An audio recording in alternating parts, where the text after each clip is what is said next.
Saudações, boa noite. Sejam todos bem-vindos a mais uma edição do programa Na Linha da Frente aqui com o Alexandre Chival. É sempre assim, todas as quartas-feiras, a esta hora. Lançamos aqui um debate político e jurídico em torno das principais questões que marcam a atualidade nacional e também do mundo, dos direitos. E nesta noite não será diferente. Dr. Chival, boa noite. Elegeu o primeiro tema para debater a questão da inteligência artificial, olhando para aquilo que está a acontecer no mundo e para o mundo jurídico, essencialmente. Isto é uma oportunidade ou é uma ameaça muito séria, digamos assim, para o direito e para os cultores de direito em si? Bom, é isso que vamos tentar responder em poucas linhas. Dito isto porque a inteligência artificial está a emergir como um dos principais motores de transformação digital em todo o mundo. Portanto, hoje em dia, todo mundo fala de inteligência artificial, é usado para vários fins. É verdade que o que mais popularizou é a questão da dublagem das vozes, a alteração das vozes, das imagens, muitas das vezes usada nas redes sociais para vários fins. Portanto, a maior parte das pessoas que usa isto ainda não conseguiu perceber que real dimensão há de ter a inteligência artificial no dia a dia dos cidadãos e no caso particular em Moçambique. E como bem se disse, a inteligência artificial já está a surgir de forma, diríamos, silenciosa na nossa realidade, pese embora seja mais popular hoje, mas já tivemos exemplos, por exemplo, da Google. A Google é um dos principais exemplos de como a inteligência artificial entrou de forma silenciosa e hoje torna-se neste grande gigante, que para alguns é uma ameaça, outros é uma excelente oportunidade de trabalho e não só.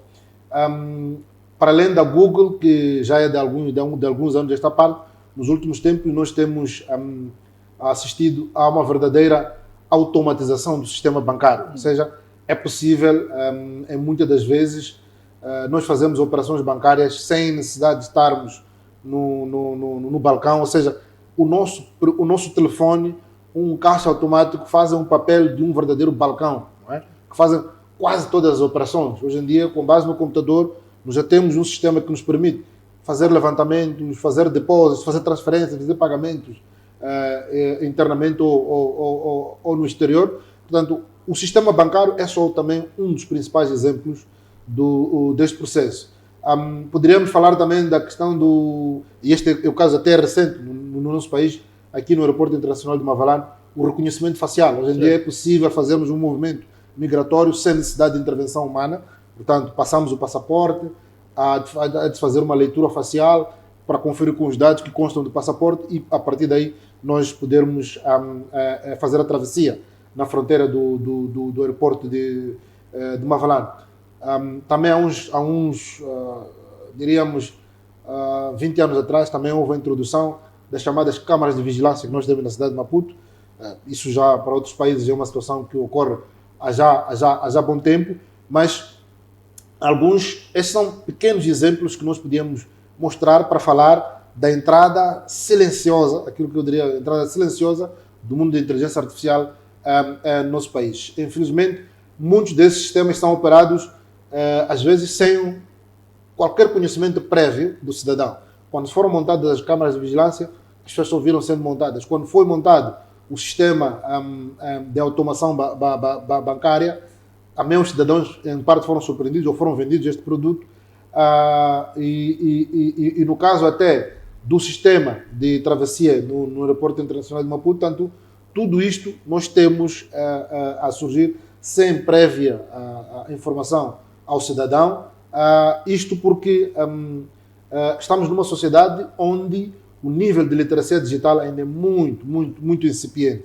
Portanto, para além disso, o quadro normativo também é limitado. Portanto, este é o cenário em que nós vivemos hoje, em que entram ou iniciam as operações da chamada inteligência artificial. Há quem entende que a inteligência artificial é uma oportunidade de progresso tecnológico. Em que medida? Primeiro, nós podemos ter hoje, ao nível da saúde, os vários aparelhos que estão montados nos nossos hospitais, por exemplo, uma máquina de TAC, uma máquina de ressonância magnética, em tempos, para fazer um diagnóstico, às vezes tínhamos que abrir o coração ou abrir o corpo para fazer isso. Temos hoje, por exemplo, no exame do cancro, no exame do cancro da próstata, ou da próstata, como quisermos, antes era intrusiva, mas hoje é mesmo com análise do sangue, é possível fazer uma chamam de imagiologia, não é? Do próprio organismo, sem necessidade de usarmos instrumentos perfurantes para fazer certos diagnósticos ao nível da saúde. Na agricultura, hoje também já se usa instrumentos para, por exemplo, antecipar períodos de seca.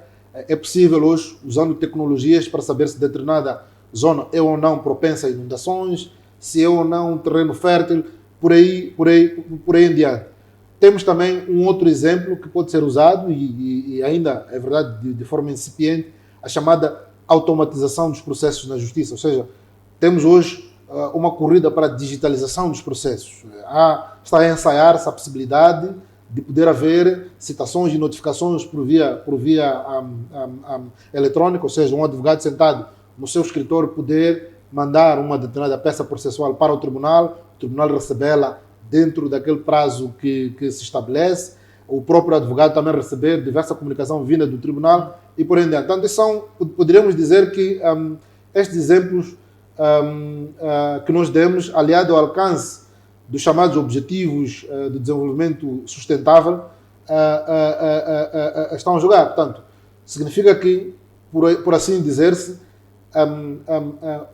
a inteligência artificial pode ser usada no nosso país para alcance das chamadas metas do desenvolvimento sustentável. Mas é importante que essas tecnologias sejam implementadas de forma ética e responsável. Como é que vem para o ambiente regulatório em Moçambique?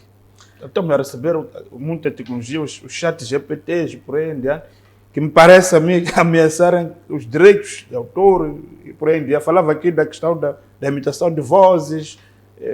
Como é que olha para aqui Moçambique? Moçambique está preparado para receber essa tecnologia e ser implementada e ser usada de forma que galvanize o desenvolvimento? Bom, quais são os riscos que o Dr. Chivalho identifica aqui? Essas vantagens, como eu disse, as vantagens lá estão, que nós elencamos, mas há riscos, sobretudo para os direitos fundamentais. Não é? E, desde logo, e já tínhamos dito até no programa passado, há um problema sério de falta de legislação específica sobre a inteligência artificial, mas também temos que incluir a questão relativa à proteção de dados. Também a legislação relativa à proteção de dados, apesar de ter havido uma grande evolução ao nível do nosso código penal, ao nível da penalização de vários comportamentos atentatórios aos dados pessoais. Poderíamos falar também da legislação sobre transações eletrónicas. Sim. Portanto, que é um esforço que o Estado tem estado a fazer para permitir que, enfim, haja esta proteção de dados, mas ainda assim entendemos que este quadro regulatório ainda é muito eficiente. E nós podíamos destacar alguns riscos ligados a estas deficiências do quadro regulatório. Como disse, existem hoje mecanismos de controlo ou de vigilância por via de reconhecimento facial, não é?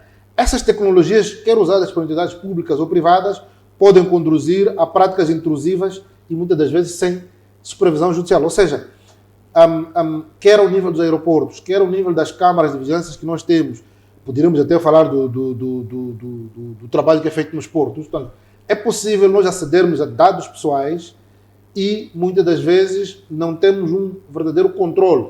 E é possível chegar-se a determinados dados sem que, por exemplo, haja a chamada supervisão judicial. Ou seja, encontramos aqui um campo fértil para que haja esse tipo de práticas sem muita regulação, sem muita proteção para o cidadão. Outro caso que nós podíamos usar é relativo às chamadas decisões automatizadas sem transparência. Ou seja, nos casos em que nós temos a análise do crédito, por exemplo, ao nível do emprego, muitas das vezes recorre-se a esses mecanismos automatizados, o que obviamente cria problemas sérios em que se tomam decisões, muitas das vezes que eu acho são injustas ou inexplicáveis. Isto acontece. É verdade que num programa como este não há muito espaço para a gente discorrer um pouco sobre isso, mas estamos a dar linhas gerais sobre o que é que isto poderia significar. Outro caso tem que ver com a violação da privacidade. Ou seja, nós hoje temos pessoas, por exemplo, que ao nível das redes sociais, e um pouco também tem a ver com a chamada fraca literacia digital que as pessoas têm. Hoje em dia, nas redes sociais, sem muito se aperceberem, fazem uma verdadeira exposição da sua própria vida, o que permite que sejam alvos de grupos de risco. Há pessoas que, quando acordam, estão a tomar um pequeno almoço, postam nas redes sociais. Porque agora estão a sair para o ginásio, postam nas redes sociais. Estão a conversar com o... Esses comportamentos que nós temos, que muita gente tem nas redes sociais, sem se aperceber, claramente que permite a violação da privacidade. É por isso que muitas das vezes nós temos os chamados conflitos das chamadas figuras públicas, que muitas das vezes se expõem, não é? Mas não estão preparadas para o escrutínio público. É que as pessoas já sabem o que a pessoa faz no dia a dia, portanto, com recurso a estas tecnologias todas, chamadas redes sociais, que, enfim, também fazem parte da chamada inteligência artificial. Um dos mecanismos, quem estudou um pouco sobre a chamada inteligência, estou a falar mesmo de inteligência ao nível do serviço, há de perceber que um dos mecanismos de pesquisa que usam os oficiais de inteligência são as redes sociais. Sim. Já não precisam de fazer muito esforço, entram para as redes sociais para perceber qual é o perfil do indivíduo. Sem muito esforço é fácil perceber se esse é um indivíduo exibicionista, se é um indivíduo muito reservado, para que fim usa as redes sociais. Portanto, isto tudo conjugado com a baixa literacia digital permite que haja aquilo que eu chamaria de, enfim, alguma violação dos direitos de privacidade, porque os dados que as pessoas expõem nas redes sociais, alguns põem números de telefone, localização de residência, põem o endereço de e-mail, tudo isto pode ser coletado por alguém e usar para fins que não sejam de boa índole. Agora, em função dessas dificuldades todas a que nós fizemos referência, podemos perguntar qual é o papel do Estado, o que o Estado tem que fazer na nossa ótica para que, enfim, possa minimizar a questão da violação dos direitos, portanto, possa mitigar os riscos decorrentes do uso acentuado da chamada inteligência artificial. Como disse, há problemas sérios da ausência de legislação específica sobre inteligência artificial. Muitos informáticos têm estado hoje a dizer isto e vemos em várias plataformas. Recentemente teve lugar uma feira de tecnologia em que um dos grandes temas que foi colocado justamente a ameaça que a inteligência artificial pode ter ao nível da sociedade moçambicana. Portanto, o que o Estado deve fazer, a meu ver, para isso? Primeiro, criar um quadro legal robusto e transversal que defina princípios de uso ético da inteligência artificial. Hoje em dia é fácil produzir, como eu disse, pegar a imagem do Belmiro, colocar lá mesmo a sua voz, distorcer ou manipular a voz, trazendo, enfim, mensagem que em alguma circunstância alguma o Belmiro iria transmitir. Portanto, isto permitia que não houvesse a discriminação e se garantisse a chamada supervisão humana controlada. Ou seja, não vamos aqui permitir que haja um faroeste ou quer o Estado ou entidades privadas que podem, obviamente, com recurso a essas tecnologias, fazer esse tipo de trabalho. É também importante, à semelhança do que nos referimos relativamente à proteção de dados, criar uma autoridade independente que faz a fiscalização da legislação, das penalizações todas que existam em sede dessa legislação relativamente ao uso da inteligência artificial. É importante também promover um debate público e formação de especialistas nacionais para evitar dependência tecnológica estrangeira sem escrutínio. Isso é extremamente importante.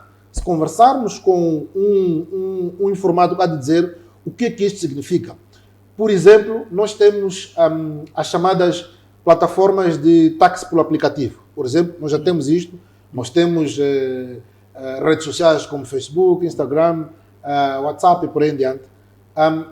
Hoje, toda esta base tecnológica que nós usamos em Moçambique depende do estrangeiro. Portanto, são são plataformas sediadas no estrangeiro, produzidas no estrangeiro, controladas no estrangeiro. Dificilmente, por exemplo, se o Facebook adotar um comportamento que, a meu ver, viola os meus direitos, eu poderei ter assistência num caso desses. Por quê? Porque é uma tecnologia que depende do estrangeiro. Portanto, os moçambicanos têm que começar a pensar agora, os expertos nessa área, a começar a desenvolver também ferramentas, aplicativos, redes sociais que tenham algum controle. Dessas plataformas não estão sediadas, as suas data centers e companhia não estão aqui em Moçambique. Claramente, estão fora do país, portanto, nós só usamos, mas em caso de alguma reclamação... Os nossos dados não estão aqui, foram entregues. Quer dizer, nós alienamos a nossa soberania digital para outros países, portanto, que controlam essas plataformas. Portanto, a questão da soberania digital a ter sido, por isso, eventualmente, que tínhamos hoje o Ministério da Transformação Digital, de Comunicação e Transformação Digital. Mas, como disse noutra altura, pensei que este Ministério pudesse abarcar a área da comunicação social, porque hoje também a área da comunicação social está muito, muito ligada à inteligência artificial. Portanto, é fundamental o Estado investir sério na questão da soberania digital. Só pena o risco de amanhã uma determinada plataforma que está no estrangeiro coletar os nossos dados e usar para fins que só ele... Eles já usam fins comerciais em função das suas buscas permanentes nas redes sociais. Começa a receber uma série de promoções de produtos. Eles já fazem um estudo, digamos, do perfil da pessoa e vão direcionando. Eles entregam os dados às empresas de marketing. Exatamente. E muitas das vezes as pessoas nem estão disponíveis para receber tais propostas. Portanto, portanto, vão enchendo a sua página. As caixas de e-mail hoje vão tendo uma chuva, passo a expressão, de e-mails, o chamado lixo digital que aparece. Portanto, tudo isto requer uma intervenção muito mais séria do Estado.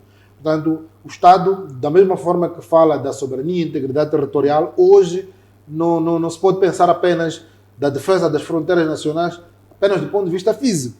A defesa da nossa soberania vai para além dessas questões, sobretudo com essa emergência da inteligência artificial. Nós já dizíamos no outro programa também que nós temos muitas instituições do Estado que usam uma base para armazenamento de dados em plataformas estrangeiras. Portanto, é preciso nós criarmos uma infraestrutura nacional para garantir o funcionamento disso. Se houver um ataque cibernético, infelizmente, nós podemos ter problemas gravíssimos no nosso país. Nós tivemos recentemente, ao nível do sul da Europa, o tal apagão que houve um pouco, e as pessoas só não querem dizer, mas há ali um claro ataque cibernético em que são acusados os nossos amigos russos como tal. Mas este é um pequeno exemplo de como é que a ausência de soberania digital ou a ausência de mínimo controle do mundo digital pode trazer consequências gravíssimas para a nossa própria soberania. Exato. Vamos, esse tema eu acho que é um tema que temos que voltar nos próximos tempos a discutirmos. Vemos no Brasil a guerra que o sistema judicial travou com o Elon Musk por causa do Twitter. Mas como a soberania do facto, eles mandaram desligar. Quer dizer, coisa que nós não podemos fazer aqui, não sabemos praticamente. Aí está, quer dizer...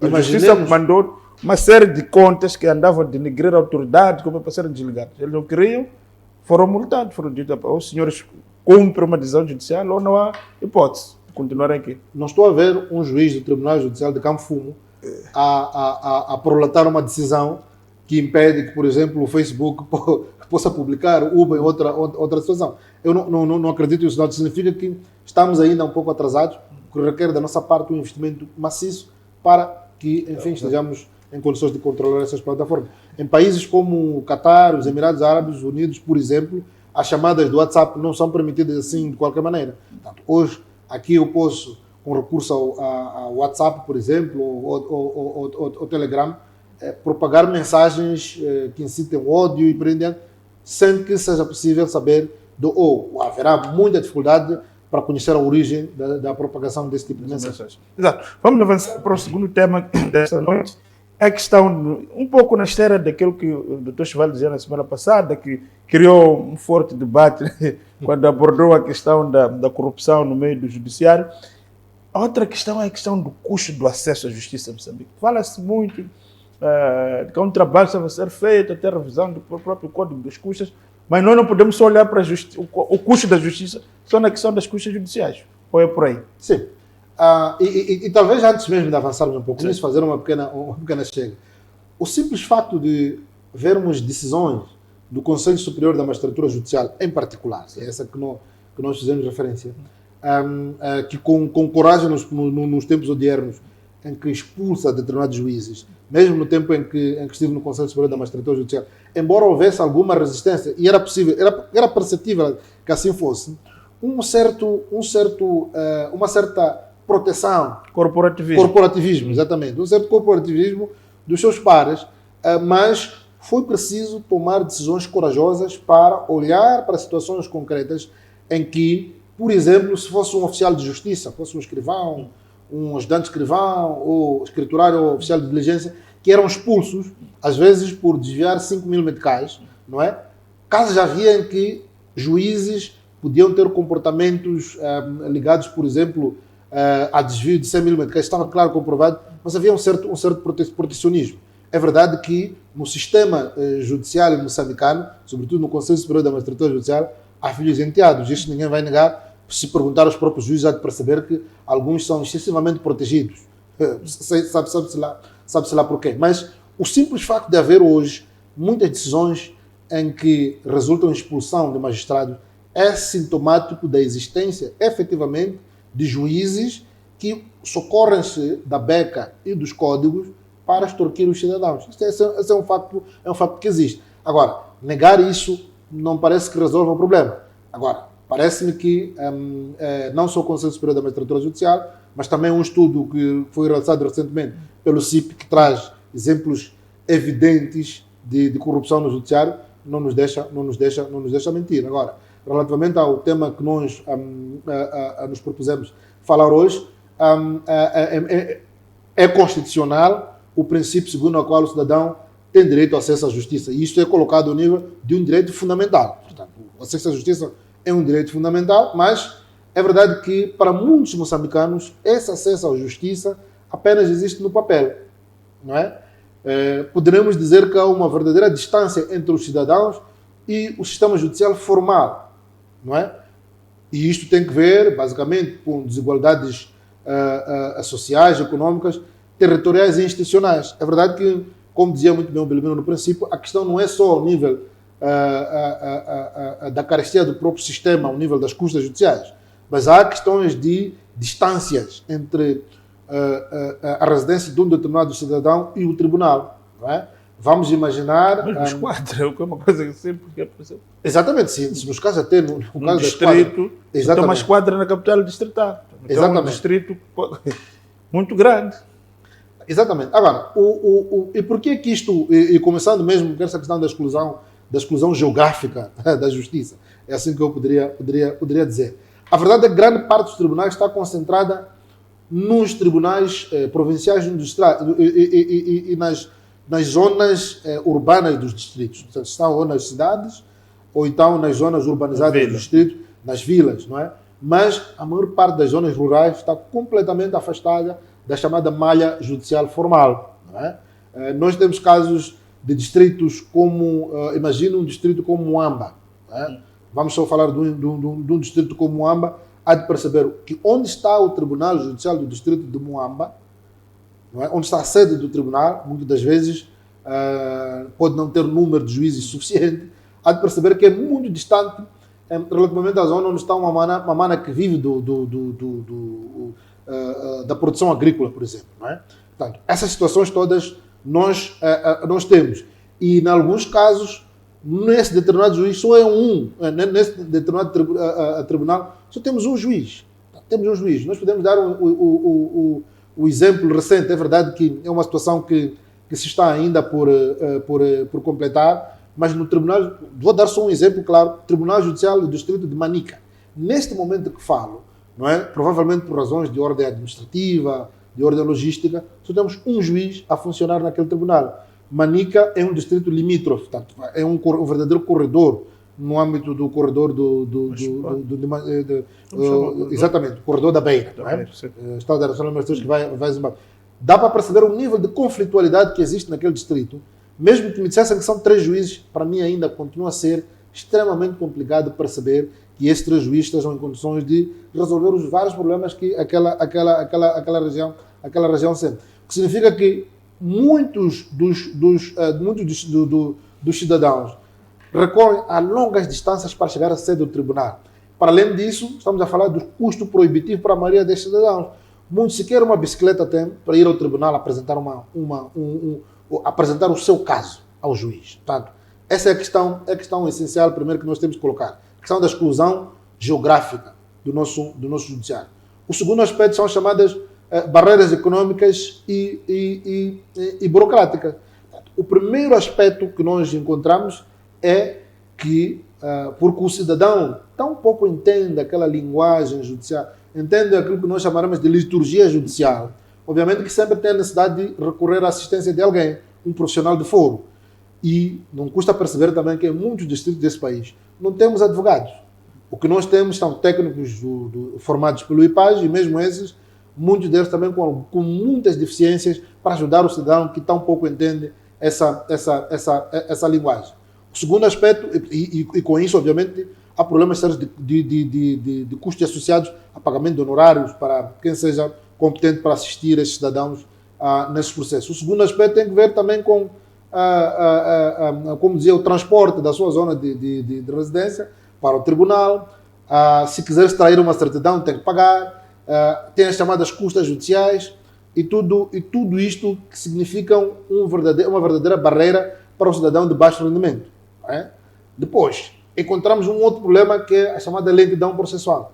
Muitas das vezes, como disse, é humanamente impossível um juiz ou o número de juízes que existe nesses tribunais atender a várias demandas naquele tribunal, o que significa que, em boa parte, o juiz ou há de fazer mal o seu trabalho porque quer satisfazer do ponto de vista temporal os cidadãos, ou então, se tentar fazer as coisas da melhor maneira, isto vai provocar uma verdadeira lentidão processual. Portanto, nós já temos um outro problema que é chamado das barreiras econômicas e burocráticas. Outro aspecto que já fazíamos referência também de forma sintética é a questão da deficiente assistência jurídica e falta de recursos humanos. Portanto, primeiro, nós não temos advogados em muitas das circunscrições territoriais deste país. Poderemos ter técnicos de IPAS, mas mesmo esses técnicos de IPAS são inúmeros e insuficientes, muitos deles muito mal preparados.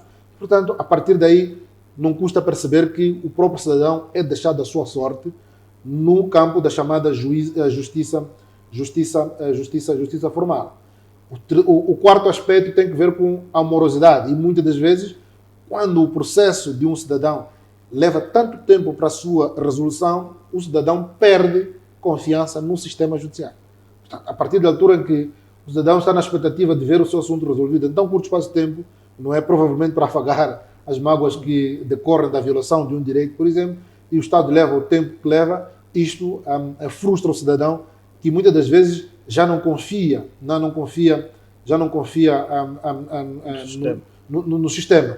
E depois temos os chamados grupos vulneráveis, os chamados trabalhadores de baixa renda, os trabalhadores do sistema informal, as crianças e as mulheres. E muitas das vezes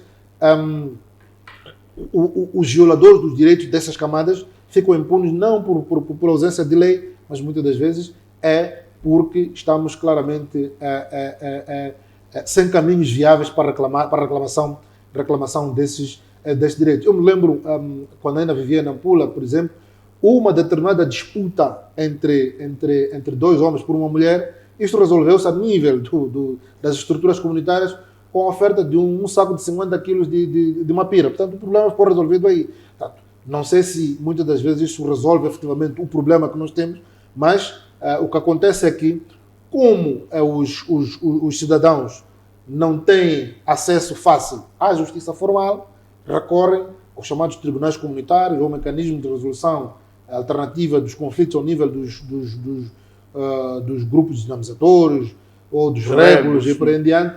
E, por via disso, nós temos uma justiça que pode servir... Quero parecer que aquela é mais célere.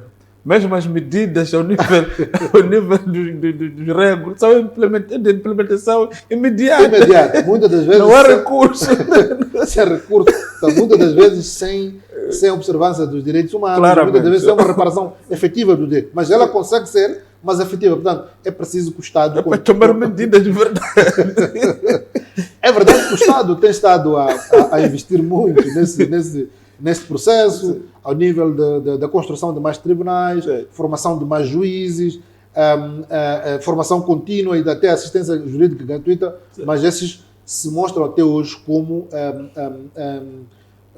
medidas ainda incipientes. Eu espero que o Ministro da Justiça tome um pouco mais de atenção e tome notas para ver o que é que se pode fazer para a melhoria dessas situações. Exato. Vamos neste momento obedecer o nosso intervalo, voltamos para a segunda parte, onde vamos refletir também com essa questão, um pouco na esteira daquilo que o governador do Banco de Moçambique dizia, que o problema de Moçambique não é de falta de divisa, mas é porque queriam-se usar, exportar divisas no quadro, digamos assim, do branqueamento de capitais e outros tipos de criminalidade. Até já.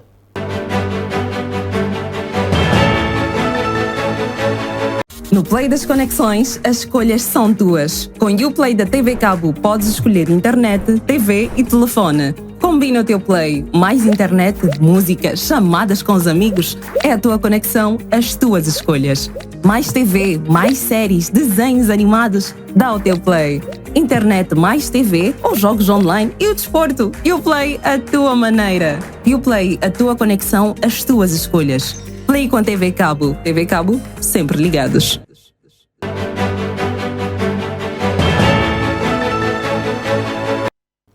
Estamos de volta para a segunda parte do programa Na Linha da Frente. Nesta segunda parte, o Dr. Chival elegeu a questão da influência, digamos assim, do regime de branqueamento de capitais no ambiente de negócios em Moçambique. Fala-se muito que Moçambique, pouco a pouco, está se transformando, digamos, numa grande lavandaria. Isso é um exagero ou efetivamente está acontecendo? Até o próprio governador, quando confrontado com a questão da alegada falta de divisas, disse, não, o grande problema é que muitas pessoas queriam usar a crise ou a tensão pós-eleitoral como mecanismo para exportar em dólares, digamos assim. Ou é um pouco exagerado essa coisa? Bom, há estudos que já foram feitos por Estado, por organizações da sociedade civil, até entidades estrangeiras que lidam com matérias ligadas ao branqueamento de capitais, financiamento ao terrorismo e criminalidade organizada, que dizem que, de facto, Moçambique há de ser um mercado extremamente fértil para práticas ligadas ao branqueamento de capitais. E é por isso que, de um tempo a esta parte, têm estado a ser adotadas medidas legislativas visando garantir uma certa, se não diria flexibilidade, mas uma certa limpeza do nosso próprio sistema financeiro, de modo a garantir a chamada integridade. Portanto, a legislação sobre branqueamento de capitais, combate ao branqueamento de capitais, tem estado a constituir um pilar fundamental para a chamada integridade do sistema financeiro moçambicano, sobretudo quando se fala de exigências internacionais em matéria de transparência, combate ao terrorismo e criminalidade transnacional, organizada e por aí adiante. Entretanto, apesar desse esforço todo, que é feito para garantir esta compliance com as boas práticas internacionais, a forma como essa legislação tem sido aplicada em Moçambique tem efeitos colaterais preocupantes para o ambiente de negócio, sobretudo relativamente às pequenas e grandes empresas ou os chamados investidores estrangeiros e os chamados operadores informais. Exatamente. Muitas das pessoas que querem investir em Moçambique hoje, a grande questão que se colocam é qual é a facilidade da existência para repatriamento dos capitais. Ou seja, eu meto determinado dinheiro em divisas no sistema financeiro nacional, faço o meu negócio, desenvolvo o meu negócio, tenho os meus lucros, porque eu sou investidor estrangeiro, obviamente que quererei usar esses proventos em outras praças. Obviamente que ficam aqui os valores relativamente aos impostos e outro tipo de imposições e provavelmente também a boa parte dos valores para garantir o reinvestimento. Mas a verdade é que se os investidores encontram dificuldades para repatriar esses capitais, dificilmente vêm investir. Portanto, essa é uma questão que vamos falar um pouco mais à frente. Mas qual é, nesse caso, o quadro legal em vigor e a sua aplicação prática que nós temos? Essa legislação de combate ao branqueamento de capitais é introduzida pela Lei nº 14/2013, de 12 de agosto, que mais tarde foi atrelada pela Lei nº 13/2020, bem como vários regulamentos, avisos do Banco Central que têm sido publicados, que claramente incluem exigências rigorosas de due diligence nos casos de identificação de beneficiários efetivos, monitoreio de transações e reporte obrigatório de operações suspeitas. Portanto, hoje em dia, quem lida com os bancos sabe que todos os dias há de receber uma chamada do seu gestor ou há de receber um e-mail em que um dos aspectos que exigem é indiquem-nos quais são as chamadas operações suspeitas. Nós já assistimos também a muita penalização dos bancos comerciais pelo regulador, no caso o Banco de Moçambique, justamente por falha de reporte das chamadas operações suspeitas. Olha, embora eu entenda na boa intenção do legislador, entendo na boa intenção do regulador, do nosso sistema financeiro e bancário, infelizmente, essas medidas têm sido implementadas com uma excessiva rigidez. E mais do que isso, pouca sensibilidade do nosso sistema socioeconômico no país. Eu vou dar só um exemplo que muitas das pessoas se colocam hoje. Imaginemos que alguém aparece a comprar um apartamento em plena Júlio Nyerere, não é? A primeira questão que surge hoje para muita gente é: será que aquele indivíduo está em negócios lícitos ou não para comprar aquele apartamento? Portanto, já não acreditamos e com base na implementação... É uma presunção de criminalidade. É uma presunção de criminalidade, uma verdadeira inversão dos valores, ou da inversão do ônus da prova. Hoje em dia, quando alguém tem um determinado valor na conta, um valor alto, quer dizer, presume-se que aquele dinheiro é de proveniência duvidosa. Portanto, cabe ao titular desses fundos provar que aqueles fundos não têm proveniência ilícita. Isso é extremamente complicado. Isto, obviamente, desencoraja muitas situações. Há pessoas que usam as chamadas testas de ferro, mas também, de novo, já vem a obrigação de indicar quem é o beneficiário efetivo de uma determinada atividade financeira. Os próprios advogados agora estão obrigados a reportar ao Banco Central. O advogado que tem o dever de manter sigilo sobre as operações do seu cliente. Quer dizer, aqui isto poderia dar um bom tema para o trabalho de fim de curso dos estudantes do direito sobre a influência das obrigações decorrentes da legislação referente ao combate ao branqueamento de capitais e o dever profissional de sigilo dos advogados. Portanto, isso tudo daria para muito bom pano de manga para discutirmos isso. Portanto, hoje em dia, qualquer indivíduo que tendo um determinado bem é obrigado a provar que ele teve aquele bem de modo lícito, o que é extremamente importante. E qual é o impacto dessas medidas anti-branqueamento de capitais no ambiente de negócios? Em primeiro lugar, há uma verdadeira sobrecarga regulamentar e burocrática, não é? Hoje em dia, se nós olharmos para as PME, as pequenas e médias empresas, que creio que são o verdadeiro motor da nossa economia, são aquelas que empregam mais neste país, têm dificuldades sérias para cumprir com os requisitos exigidos pelas instituições financeiras. Portanto, hoje em dia, quer seja para abrir uma conta, para aceder a um crédito, há uma série de documentação que é exigida hoje, que antes não era expectável. Tornava o processo de transações financeiras, não só de concessão de crédito, muito mais fácil, mas hoje é extremamente complicado. Isto, obviamente, gera custos adicionais de conformidade e um fardo burocrático que muitas das vezes afeta a produtividade dessas empresas, mas mais do que isso, a capacidade de expansão de negócios. Portanto, por outras palavras, a forma como esta legislação de combate ao branqueamento de capitais tem estado a ser implementada sem sensibilidade, com muita rigidez, como dissemos antes, portanto, afeta a produtividade das empresas. Muitas das vezes, os empresários passam a maior parte do tempo para reportar ao banco, outras instituições, aos cartórios, simplesmente para estar em conformidade. Portanto, parece que compliance hoje virou um grande negócio para todo mundo. Todo mundo quer um técnico de compliance nas suas empresas. Portanto, isto atrasa a produtividade e impede, muitas das vezes, que as pessoas expandam os seus negócios. Portanto, hoje em dia, se nós olharmos para um jovem que está a fazer uma verdadeira expansão, diversificação dos seus negócios, ou vamos dizer que ele está colado a um político, não é testa de ferro de um político, ou então já começou a entrar no negócio de droga e por em diante. Portanto, é sempre aquela presunção que existe, para além de outras motivações que estão por detrás dessa catalogação. Outro aspecto tem que ver com a morosidade nos serviços bancários e nos fluxos de capitais. Como dizia antes, se por outras alturas era fácil mandarmos um e-mail com os nossos documentos de identificação para um gestor do banco abrir a nossa conta bancária, hoje em dia tal assunto já não acontece. Em tempos era fácil, em 30 minutos a pessoa ter uma conta bancária aberta.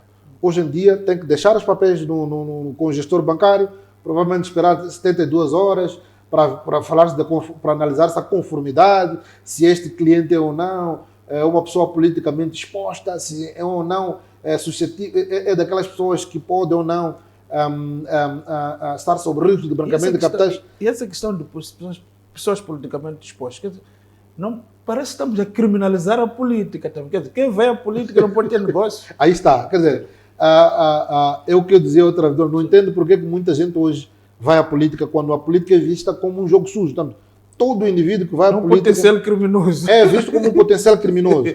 Até se diz que, bom, fulano conseguiu um bom tacho, usando linguagem popular. Portanto, todo este tipo de exigências que são feitas atrasam o processo, primeiro, da abertura de contas bancárias. Portanto, se a pessoa quer começar um negócio hoje, tem que ficar 72 horas até que a sua conta bancária esteja em conformidade. Há uma série de pessoas que participam hoje no processo de cruzamento de informação para se poder decidir... Voltamos mais uma vez na proteção de dados. Muita gente... Há muita gente que intervém, toca em dados das pessoas e por aí dentro, o que de certo modo até leva a que haja esta violação da privacidade de muitas delas. Outros aspectos têm que ver com as transações que são feitas com o estrangeiro. Portanto, as transferências bancárias hoje de ir para o estrangeiro levam muito mais tempo. Praticamente não funcionam. Eu tenho uma operação, falo isso não porque seja queixar-me, mas é um exemplo que eu dou. Eu tenho uma operação que há 2 semanas, uma operação com o estrangeiro, que há 2 semanas está congelada e todos os dias o banco exige mais um documento. Ora, queremos aquele outro documento, depois pede mais uma certidão de quitação, mais uma fatura por ali. Portanto, essas questões, essas exigências que são feitas, afetam negativamente a fluidez do negócio e confiança dos investidores. Portanto, se alguém quiser vir investir hoje e encontrar essas dificuldades, provavelmente vai preferir investir num outro país em que não lhe exige... Nas Maurícias ou nos paraísos fiscais. Digamos assim, a competitividade da economia moçambicana perante essas questões. Exatamente. Isto põe em causa a competitividade, porque qualquer indivíduo que haja que entenda que a fluidez dos negócios não é com aquela... não é aquela que as pessoas esperam, e depois, se as transferências que são feitas levam 2, 3 semanas para se concretizar, as transferências feitas de ir para o estrangeiro levam 2 semanas, é extremamente complicado. Com o risco de perder o próprio bem, hoje perde o próprio bem com depósitos, porque se tens 72 horas para fazer o depósito, mas o banco fica uma semana. Hoje em dia, para adquirir um carro no Japão, tudo isto que complica o nosso próprio... É verdade que, como disse, ajuda sim a garantir a integridade do nosso sistema, mas a rigidez com que a aplicação desses princípios é feita, tanto retrai o investidor. Não é também um pouco disso, doutor Schwarz, já estamos meio com a ditadura, mas não acha que em Moçambique também essa questão da importação da legislação e com certos fanáticos, digamos assim, a liderar essas instituições, acabam, no lugar de conformar e ajudar que Moçambique possa, de facto, ser um ambiente seguro, um ambiente transparente, acabam criando essas dificuldades que acabam prejudicando o país? Sem dúvida, sem dúvidas. Hoje em dia, nós que assistimos os tais investidores estrangeiros, a primeira questão que colocam é qual é a facilidade que existe no vosso país para fazer uma transferência internacional, para transferir determinado valor com base em divisas. A questão central é esta que é colocada. Né? Eu me lembro que em 2023, quando estava a fazer uma operação em Angola, tinha um cliente que precisava de pagar tinha que pagar os meus serviços onde estão em Angola, por via de um veículo que existe em Angola. E depois era preciso fazer um pagamento para o exterior, nomeadamente aos Estados Unidos. Um outro indivíduo que me prestou serviço. Portanto, estamos a falar de serviço da advocacia. Portanto, eu tenho um advogado nos Estados Unidos com quem coopero, não é? A quem pedi para que resolvesse um determinado assunto que só ele podia resolver. Portanto, eu é que tinha que pagar porque ela assinou a carta de contrato comigo. Extremamente, o valor entrou no país, entrou sem problemas na conta bancária em Angola, mas para sair foi um verdadeiro martírio que levou 2 meses. Eu não acredito que isto não esteja a acontecer em Moçambique hoje. A partir da altura que nós temos essa dificuldade tremenda, e de novo são as exigências, todos os dias são feitas pelos gestores dos bancos. A partir daí, nós chegamos àquilo que poderíamos chamar de insegurança jurídica e a aplicação arbitrária da lei. Portanto, muitas das vezes, nós juntamos alhos e bugalhos, e isto tem muitas das vezes gerado chamadas falhas administrativas e que prejudicam grandemente quem está a exercer atividade com os bancos. E, obviamente, isto muitas das vezes leva à chamada exclusão financeira de setores relevantes, não é? É verdade que hoje as pessoas se perguntam se é muito mais fácil abrir uma conta bancária, que é uma verdadeira conta bancária, através dos canais eletrônicos via telefones, não é? Do que abrir uma conta bancária num banco comercial. É por isso que, num estudo recentemente que foi lançado no nosso país, vimos que 2 das maiores carteiras móveis movimentaram durante os últimos anos muito mais quantidade de dinheiro que os bancos comerciais. Portanto, e aí, de novo, não vai levar muito tempo também para que o regulador intervenha agora numa verdadeira caça às transações feitas ao nível das carteiras móveis no nosso sistema. Mas isto também vai em contramão. Isso vai ter muitas consequências naqueles jovens que têm ali. Exatamente, que é a sua fonte de rendimento. Aqueles jovens que controlam os agentes. agentes. Pedir uma série de documentos para ser um agente em peso ou em moto. Vai ser uma coisa complicada. Vai ser uma coisa complicada. E depois vai em contramão com o discurso da inclusão financeira que nós temos. Hoje em dia, Moçambique programa. É um programa, exatamente, ao nível do Ministério de Planificação e Desenvolvimento, de garantir a chamada inclusão financeira. Mas com esse tipo de legislação, obviamente, que exclui boa parte dos setores, os setores informais e desincentiva, como disse, o investimento estrangeiro. E o que para finalizar, o país deve fazer? Primeiro, é preciso adotar uma abordagem proporcional, baseada em risco, obviamente, mas é preciso adaptar a nossa realidade econômica nacional. Não podemos só importar a legislação e usar ipsis verbis, e os nossos legisladores, infelizmente, muitas das vezes fazem cópias, verdadeiras cópias da legislação do estrangeiro, sem olhar para a nossa realidade, o que é mau. É preciso capacitar os técnicos das instituições financeiras, reguladoras, em boas práticas de compliance, é verdade, os funcionários bancários, sobre boas práticas de compliance, mas tem que olhar para o contexto do nosso país. Isso é importante. É preciso também promover a simplificação digital dos processos de verificação e monitoramento.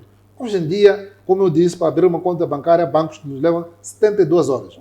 Não é possível usar um sistema digital de monitoria e verificação desses documentos para enfim, reduzir esse tempo de espera que nós temos. É importante, acima de tudo, também estabelecer-se um diálogo estruturado com o setor privado, visando harmonizar a interpretação e aplicação dessas normas. Portanto, nós temos que ter a nossa CTA, por exemplo, e outros organismos do setor privado, que possam estabelecer esse diálogo para não andarmos aqui a aplicar leis que nada têm a ver com a nossa situação. E, finalmente, é preciso haver a revisão periódica das listas dos setores de alto risco. Não basta hoje dizer que o setor imobiliário é de alto risco, ficamos 1 ou 2 anos sem que haja uma revisão. É preciso haver um monitoramento, perceber até que ponto foram tomadas medidas para mitigar o risco no setor imobiliário e provavelmente ser substituído por um outro setor. Portanto, tem que haver essa atualização permanente das listas dos setores. Portanto, eu creio que com estas medidas é possível não resolver o problema, mas mitigar os riscos que nós temos hoje com a aplicação desta legislação nos termos em que ela é feita. Exato. Doutor Chivaco, muito obrigado por essas notas, 3 temas que esteve aqui a debater e mais a fundo essa questão aqui do ambiente de negócios em Moçambique. Para você que nos acompanhou, muito obrigado pela audiência. Nós voltamos na próxima quarta-feira aqui na MBC. Boa noite, até a próxima.